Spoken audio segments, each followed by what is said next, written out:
আগামীতে যদি আল্লাহ তাআলা আমাদেরকে দায়িত্ব দেয়, যাদেরকেই দায়িত্ব দেবে, আমাদের আওয়ামী লীগের এই বইটা হাতের সামনে রাখতে হবে, যাতে আমরা জীবনে যাই করি আওয়ামী লীগের মতো মানুষের হৃদয় থেকে উঠে না যায়।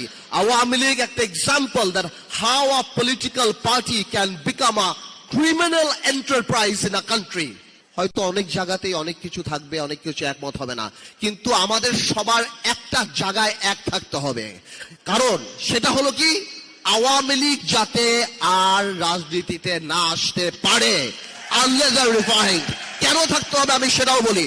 আমি জানি এই কথাটা হয়তো অনেকের ডেমোক্রেটিক লাগবে না, কারণ বাংলাদেশের 4 থেকে 5 কোটি মা মনে করে আওয়ামী লীগ আসলে তাদের সন্তানদেরকে মেরে ফেলা হবে। যারা ওই মিছিলে নেমেছিল তারা বিশ্বাস করে যে ভিডিও দেখে বের করে করে কারা মিছিলে গিয়েছে তাদের বের করে খুন করা হবে। আপনার মনে রাখতে হবে, for a special criminal you need special law. আপনি সাধারণ ল দিয়ে স্পেশাল ক্রিমিনালের বিচার করতে পারবেন না।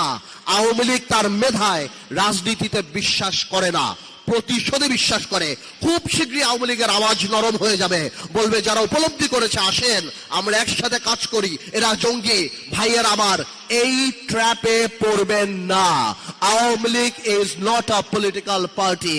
বাংলাদেশের প্রত্যেকটা মানুষ যারা ফেসবুকে লাল করেছিল তাদের জীবন লাল করে ফেলবে, ধ্বংস করে বলবে।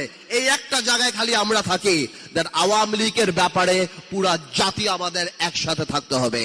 আমি আবার আন্তরিকভাবে ধন্যবাদ জানাচ্ছি এই ধরনের অনুষ্ঠান করার জন্য। আমরা আন্তরিকভাবে আমরা সারা বাংলাদেশে দোয়া করি যে এই জুলাই আগস্টে যারা আত্মত্যাগ করেছেন এবং গত 17 বছরে বিএনপি থেকে আরম্ভ করে, জামাত ইসলামী থেকে আরম্ভ করে, অন্যান্য রাজনৈতিক দল থেকে আরম্ভ করে, আমাদের রাজনৈতিক দল বাংলাদেশ জাতীয় পার্টি থেকে আরম্ভ করে যারা এই জেল খেটেছেন, নিহত হচ্ছেন, সবার আত্মার মাগফিরাত কামনা করছি। ইনশাআল্লাহ নতুন স্বপ্ন আমরা দেখব, নতুন ভাবে দেখব।